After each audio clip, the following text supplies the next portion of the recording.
You're watching the Eternal Tournament Series.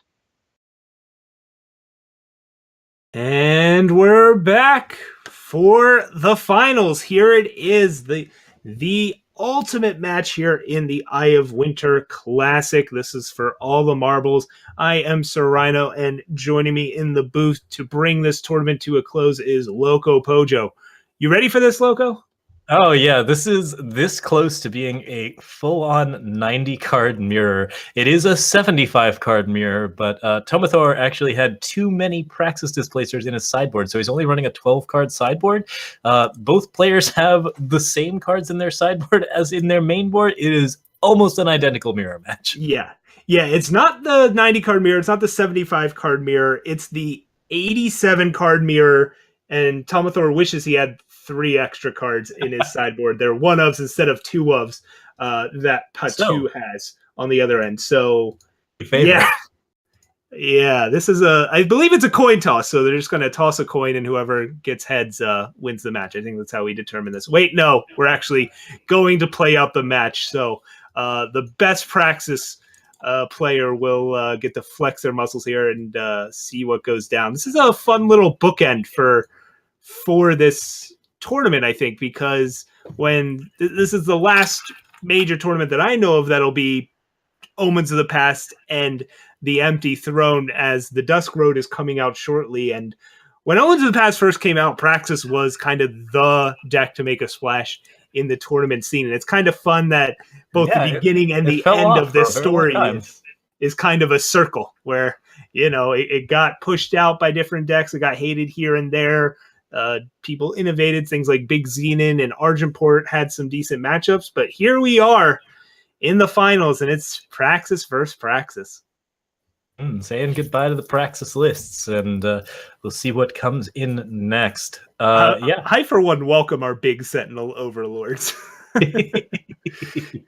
Should be a delightful time. Okay, so these Heart of the Bolts are going to be pretty exciting. We got a lot of cool stuff going on. I'm excited to see how this matchup goes. Yeah, traditionally, like the breaker in these big time mid-range decks could end up being like, who has more obelisk, who has the bigger units, but neither of these decks play obelisk. It's all going to be a slugfest here in terms of just getting on the board first and trying to curve out. And Patu is currently stuck on 3 power, but at least is on the board first. Tomathor has 1 less Predatory Carnosaur in the sideboard, so this could shake out better for him. Yep, but currently no play for Tomathor on turn 3, but Patu misses that 4th power, just has a couple Dawnwalkers to pressure for now, which is pretty good, all things considered. I think he's relatively happy with that. Tomathor is sitting on Dawnwalkers of his own that he couldn't really play before. Patu now looking at his 3rd Dawnwalker. I think at 3 Dawnwalkers, Patu's starting to look like he's in pretty good shape. Like, he will get to play the 3rd one. His Sandstorm Titan will bring all of them back, so he'll just be able to pressure pretty consistently. Tomathor has to actually throw torches at these Dawnwalkers to keep them away. And the more that are dead, the worse off things get. Yeah, eventually these Dawnwalkers don't really matter in this matchup as the board just gets clogged up with 5/6s and 6/6s all over the place. But in the early game, they're getting in pressure, they're doing work, and you've got a torch to back them up to finish off a big blocker if it shows up. But for now, Tomathor's play is a Praxis Displacer, not really blocking this Dawnwalker, but at least sending it away and blanking this Praxis banner that Patu just drew. Patu can throw a torch here if he chooses to, or he can just block the Praxis Displacer. I do think that 3 Dawnwalkers is pretty critical mass. Like, at this point, like, that's a problem that's just going to be hard to deal with in a lot of situations, and it means that you'll always have 2 to block, even if your opponent top decks removal. So, yeah, no, I think at 3 it starts to get relevant again in Praxis. Yeah, an interesting decision to make there with Patu in terms of blocking or not blocking with that Dawnwalker. Chooses to block it and preserve his 25 health. He'll bring it back with this Sandstorm Titan as he torches an Initiate from Tomathor there, who desperately wants to have a 6 power. Yeah. Here we go. We got a Dawnwalker party, and Tomathor is missing on power. The Praxis Displacer has to throw Dawnwalker back instead of Sandstorm Titan, so not looking great for him, but at least Tomathor's back on 6, so he'll be able to play his own Heart of the Vault soon. The 2, on the other hand, has picked up 5, so he's now in Shadowglass Mage territory, and he'll be able to get his own heart out pretty quickly. Yeah, Patu's finding his power, had better things to do with it early is the real story of this game, and now Tomathor's got to throw out a Heart of the Vault and hope to hit something really, really good off of it as he brings back a Dawnwalker. That can't block, and swing and a miss. Just a 6/6 Heart of the Vault to block this turn at 10 health. Patu wants to push here. Oh, he's got Carnosaurs, so he can push here. Yeah. That's the game. Finds the undepleted power off the top of the deck. That Fire Sigil lets him push through lethal. And that will be the first game of this best of 5 to Patu. All right, so both players do not go into sides yet. We see one more match, and then we'll see what the sideboards are at. Yeah, and the sideboard, it'll be fun to see if they have the same sideboard approach or try and next level each other. That'll be a real fun dance to get to. But yeah, in the meantime, let's hop back into game 2 before sideboarding happens. This will be somewhat meaningful, so it might actually matter that Patu has one more than Tomathor. But beyond that, I'm not sure what all will be the changes. Okay, we got Praxis Banner, Time Sigil, and Initiate of the Sands. So immediately Patu can go straight to Dawnwalkers and even give them a Xenon Initiation and start the killers. Wow. Yeah, having both Initiate, turn 1, and being on the play is huge here, as he'll get on board first and pressure. But Tomathor has turn 1 Initiate as well, so both of these players will be able to accelerate their game plan. And Patu has a tough choice to make here as he draws Diplomatic Seal for the turn. And if he chooses to go Praxis Banner, that seal will not provide influence, but he won't be able to play Dawnwalker. Initiation's really interesting. I'm surprised he didn't go for the Dawnwalker here. Well, if he wanted to go for Dawnwalker, he would have had to play Banner or done Seal on time, and then you're setting yourself back on fire influence. So opting to go and guarantee the double time, double fire, rather than guaranteeing the triple time, it's a tough call to make, but one that I can respect. I do like the triple time with the Carnosaur in hand. I generally prefer to grab influence for the cards that you have as opposed to the cards that you're speculating on, but it really pays off for Patu here because he's got the Obliterate and he's quite happy to get it. And of course, like, you do have to play Heart of the Vault later. That is the card that most matters in the matchup, so dividing influence does make a lot of sense. It's also certainly not nothing that you got to kill their Initiated Sands while you have one and you're on the play. That is a huge advantage to you in terms of power and tempo. As we see now, he's on 4 power, bounces back. The Dawnwalker doesn't get to curve out on power, but has another displacer to back up this displacer. But Tomathor has his own displacer. Everything's getting displaced here. I just want the displacers to have an endless war in which they continually bounce each other. But obviously the Dawnwalker is the better target here. Yeah.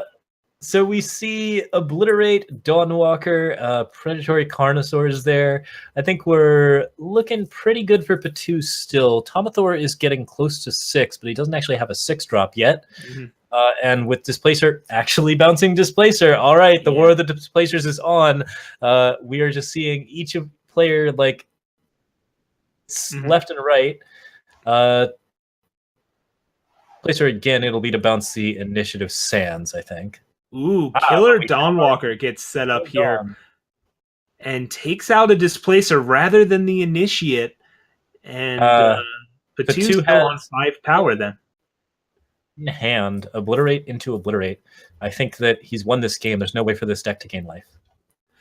Yeah, but opts to go Dawnwalker here. That's fine too. But now if Initiate dies here, I mean, he won't be able to cast Obliterate, but he'll also have a 3/2 and a 4/1 in play. But here comes the Purify. That'll hit the Dawnwalker. Tomathor more concerned about dying rather than taking out power sources. He doesn't know what's in Patu's hand. He just knows it's action, but the Obliterate will come down and end this one. Yep. Very, very quick game. Yep. This is just kind of the classic Praxis where it's like, all right, I'm on the play. I have the Initiate. I get to dictate how this game plays out and leverage that to my advantage. So well done by Patu there. as we get ready for game number 3, and the players will go to the sideboard. What do you think they're looking to bring in and maybe even more importantly, take out in this matchup?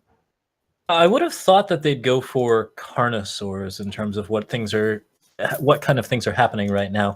But in fact, they might want to go for a bit more aggression. It seems like the player who assumes the beatdown in this particular setup seems to be the one who's winning.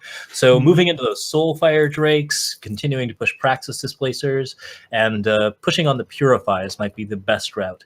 You can try to adopt the defensive posture with Devoted Theurge Slow and just basically knock out cards like Heart of the Vault. But if you do that, you might end up too far behind on board and really fall down against the Praxis Displacers. Yeah. This matchup is all about tempo, getting on board first and keeping it. So those Displacers are key, as we saw in that last game. But I think Predatory Carnosaur is important because of that as well, where it's almost the big version of Praxis Displacer. Yeah, it's expensive, but it provides a body and can take out a body. Soulfire Drake is really nice at getting in for that burst damage, but I don't know if that's really where you want to be, especially, with 4 Sandstorm Titans on both sides of the board. How reliable is that flying going to be is a real question. I'm very curious to see how it goes. Like, I was definitely in favor of the Predatory Carnosaurs coming into this, but the games have just ended before either player's gotten to 6, really. So Carnosaur might be too little or too much too late. It is like it definitely has an impact. It's one of the best board impacting cards in the game. It's just that it's slow to play, and right now I'm not even sure if players are really planning on Heart of the Vaulting that much. Yeah, I can respect that. You're already on something like 6 drops. Do you really want to push it and go to 8? But here we see the players have figured out their sideboards. We're in game 3, but 2 leads 2-0. So it's up to Tomathor here to pull off the reverse sweep. We'll see if he can pull it off, as right now both players have relatively slow hands. Patu at least has something to do on 2 and 3 if he wants to, although I wouldn't be shocked to see the Friendly Whisk get slow rolled, especially now that he draws a Temple Scribe for turn. Scribe will allow Patu to stabilize on draws. I think he's looking really, really good here, beyond the fact that he doesn't have a lot of aggression. Amber Acolyte gets the 4th power. That plays Titan. He'll be able to play Amber Monument probably for 5, but he could also play it for the influence for, a Heart of the Vault later on. Yeah, so Patu's going to curve out real nicely here. Just get a few little units that, aren't ultimately a huge deal in the long run, but for now can get in some chip damage and be a nuisance. And meanwhile, Tomathor doesn't have a big, awesome unit to drop here. Just looking at a couple Praxis Displacers, and while you can bounce Amber Acolyte and Temple Scribe to hand, do you really want to? Especially when you're not leveraging the aggression from this Displacer. Yeah, it could be pretty rough. Tomathor has basically, at this point, he's got the Purify, he's got a Xenon Initiation. He can play down Praxis Displacer, but he doesn't want to bounce anything, so that's pretty rough here. Yeah, Praxis Displacer is merely a 3/2 for 4, not doing its best, but better than nothing at least. And now he could set up, as you said, a killer Displacer if he wants to here. Has an Obliterate that he could just point at Titan, keep it real simple, but instead going for the second Displacer and try and wrest control of this board from Patu. Yeah, it means he gets to be a little bit aggressive here. He might have to block the Amber Acolyte if he wants to avoid taking damage. And Patu is, of course, going to be playing... he could be playing Amber Acolyte into Initiate if he wants to try and get up to 6. Yeah. And so Patu does opt to go with the Amber Acolyte play, activate the Monument, and yeah, we'll probably see the Initiate come down. Maybe the Wisp to try and set up the trigger. And yeah, it goes with the slightly greedy line with the Wisp. And we'll see how Tomathor responds to that. Finds the 6 power, has a Carnosaur ready to go, has a Purify ready to go, has an Initiation or an Obliterate, just a handful of removal. And how do you think he'll end up using it here? Gosh, I think that he definitely has to get rid of the Wisp, so it seems like, you could just point an Obliterate face, but I think Xenon Initiation makes the most sense since it gives you the blocker against the Amber Acolytes, and right now they're kind of a problem for him. Yep, Initiation and nothing else. No Purifies or anything like that going to hold on to those. And now the Amber Acolytes come in for 4 damage here, and Patu can either drop a Titan and an Initiate, and I think that's what we'll see. Yeah. Titan into Initiate. He could also have purified the 4/3, but at the moment, all he really cares about is getting bigger units than his opponent does. There's our Carnosaur, and Carnosaur does trade with Sandstorm Titan in a way that's very, very meaningful. That alters the flow of this board quite a bit. But Yep. Patu did not have his crazy aggressive hands, the same as last time. We are seeing the Soulfire Drakes on the Patu side. He went for the beatdown plan. But Patu has the coast clear here to go Xenon Initiation on a Sandstorm Titan. He's got 6 power open. He could opt to go for the Obliterate line instead, but I expect he'll want to have a 6-7 down here, especially with Tomathor tapped out. You're not going to get punished by a Torch or something like that. Yeah, it's a very powerful route, and it means that he is just flush on board, forcing his opponent into a defensive posture. He's got the Soulfire Drake, he has the Obliterate, and again, neither deck has life gain with the exception of the 4/4, and that may not even have been sided in. Yep, Tomathor here might have to resign himself to using both Purify and Obliterate on this Titan. And then he's just got a 4-3 and a 3-2 at 10 staring down the rest of this board. And he doesn't know what's in Patu's hand, but I think the end is nigh here for Tomathor. Patu is already up 2-0, so all he has to do is win this game. And yeah, like I said, the Soulfire Drakes are pretty meaningful. They push the damage over that you need. Like, you are just trying to end this game before either side values out. Tomathor in a rough spot tries to gamble and hope that Patu makes a mistake here. Sometimes when your back's against the wall, that's the best bet you can do. Swings in with the 4-3, tries to get him to block with Titan so you can simply use Purify to take care of it. Patu doesn't bite, knows he's the beatdown, can go down to 12 while Tomathor is at 10. And all right, Amber Acolyte's a chump blocker. You can use Purify. Yep, here we see it take out the Initiate. It was an ambitious move, and even a pretty good one, because if you did have, say, like a double Obliterate, then that could have been a way to win. So Patu had to sort of be aware of that and just weigh that risk. But now he's got Obliterate, he's got a lot of attackers, and I think he's just going to press with as much as he can. Yep, forces Tomathor to chump block here. Holds back the 1-1 just in case. That 1 extra point of damage. Not super relevant here, as every point of burn you have does more than 1 damage anyways. So I can respect, just in case, holding back the 1-1, and might even throw it as a chump block here. Yeah. Tomathor has an Obliterate, but it's only 6 damage, so it's not enough. Patu has Soulfire Drake and Obliterate, so that'll be the game, and Patu should be taking home the Eye of Winter Classic, unless some very serious mistakes are made. Patu could push Soulfire Drake this turn and lose it to the Torch. Yep. Tomathor almost had lethal there if Patu opted to not block, showing off that he almost had it, but yeah, not quite there. Obliterate will take this one home. And congrats to Patu taking it 3-0 here in the mirror match in the finals. Having the play certainly helped, but also tight play helped a lot too. So congrats to both players, but especially Patu, who takes down the Eye of Winter Classic. Good play, and congratulations to both of our finalists. Yep, so with that, I think maybe shortly, Rekenner, there he is, will be hopping in the booth to help us bring this tournament to a close and dole out congratulations and adulations all over. So help us out here, Rekenner. How you doing? I'm doing good, Rhino. Yeah, that was I've been kind of saying it a little bit in Discord, but I think that was a bit poetic of a finish. And you guys mentioned it too, but a lot of the early Set 2 tournaments were won by Praxis. I believe it was a 3-week streak right after the release of Set 2. We've seen a whole lot of meta shifts since then. We've seen the release of Horus Traver. We've seen buffs and nerfs. And we get to the almost certainly last tournament of Set 2, and it's Praxis versus Praxis in the finals. Some people might be bored of seeing that matchup, but I think it's kind of a nice bookend to the competitive scene for this portion of Eternal's lifespan. But yeah, of course, once again, congratulations to both Tomathor and Patu for making it into the finals. For winning the Eye of Winter Classic, Patu takes home a $50 cash prize, while Tomathor takes home a $30 cash prize.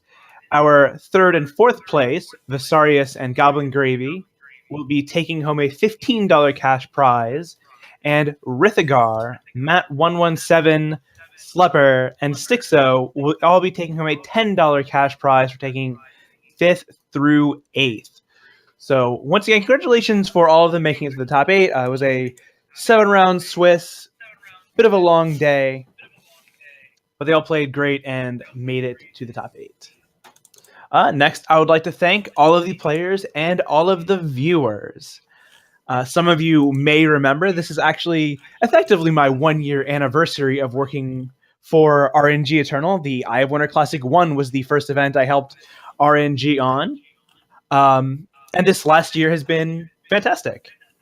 If it wasn't for all the players, all the viewers, all of our sponsors on Patreon, all of our Twitch backers, or Twitch subscribers, everyone who cheers, we couldn't be doing this.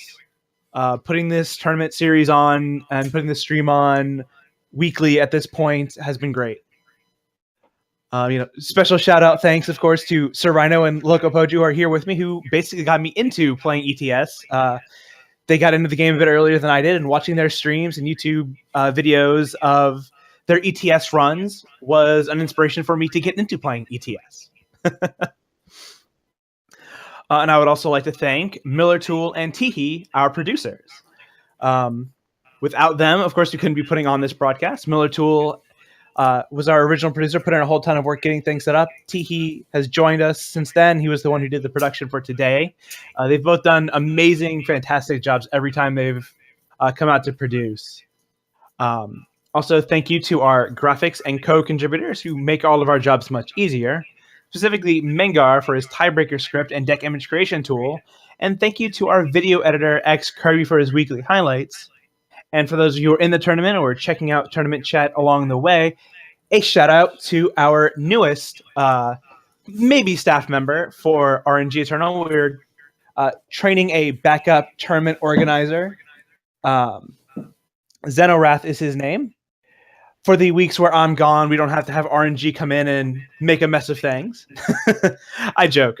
But, only having the two of us around, when one of us has an emergency, it can be hard for the other to fill in on a moment's notice. So we're glad to have the extra hand on deck. And a huge thank you once again to our Twitch subs and Patreon backers. They make it possible for us to have our prize pools. This $150 prize pool at this event, the $3,000 prize pool at Worlds, the $250 at the Invitationals, are all thanks to our very generous subs and Patreon backers. Our $20 Patreon backers are Chuck Hurst, Andre Pokai, Seek Power Gaming, Frosty HS, Carell, and with an honorary shout out to you, me, and your best friend in Twitch chat, who has been basically the subscription fairy, giving out, I think, like 8 or 9 subscriptions over the past week and a half or so.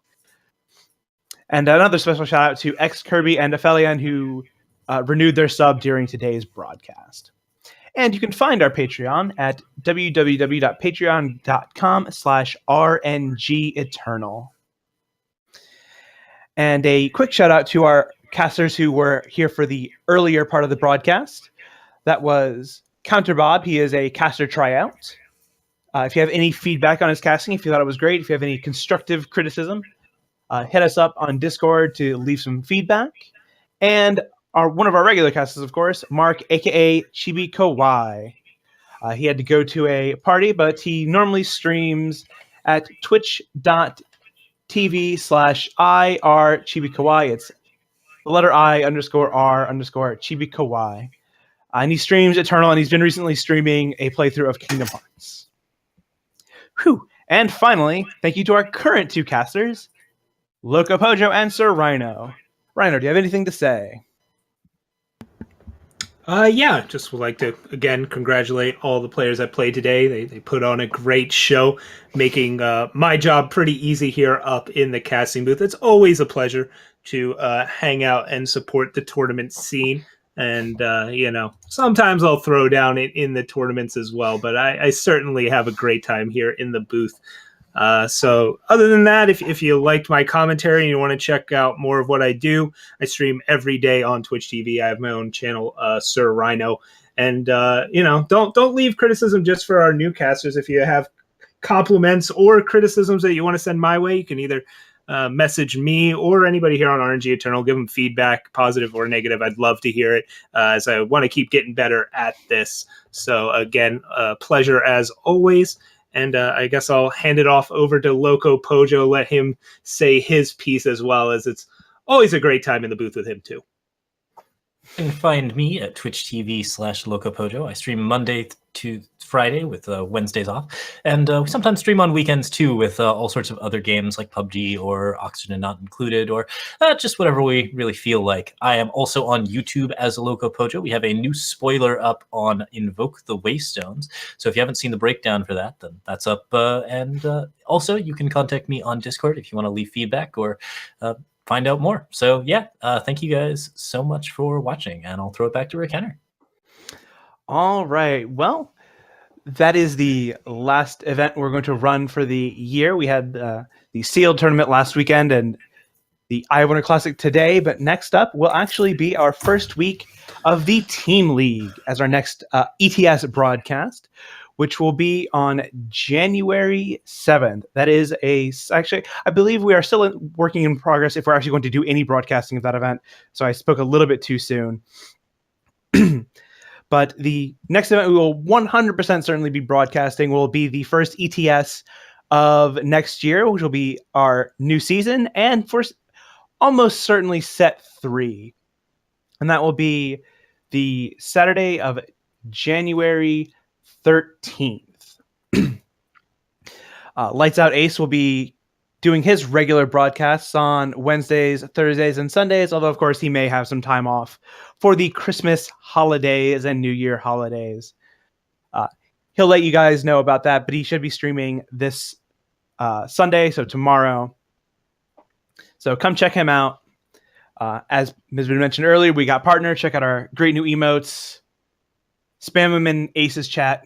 Show up and maybe you, me, and your best friend will gift you a free sub. But yeah, so have a happy holidays, happy New Year, everyone out there. I hope you all enjoyed the Christmas music playlist we put together for this event, and we'll see you next year.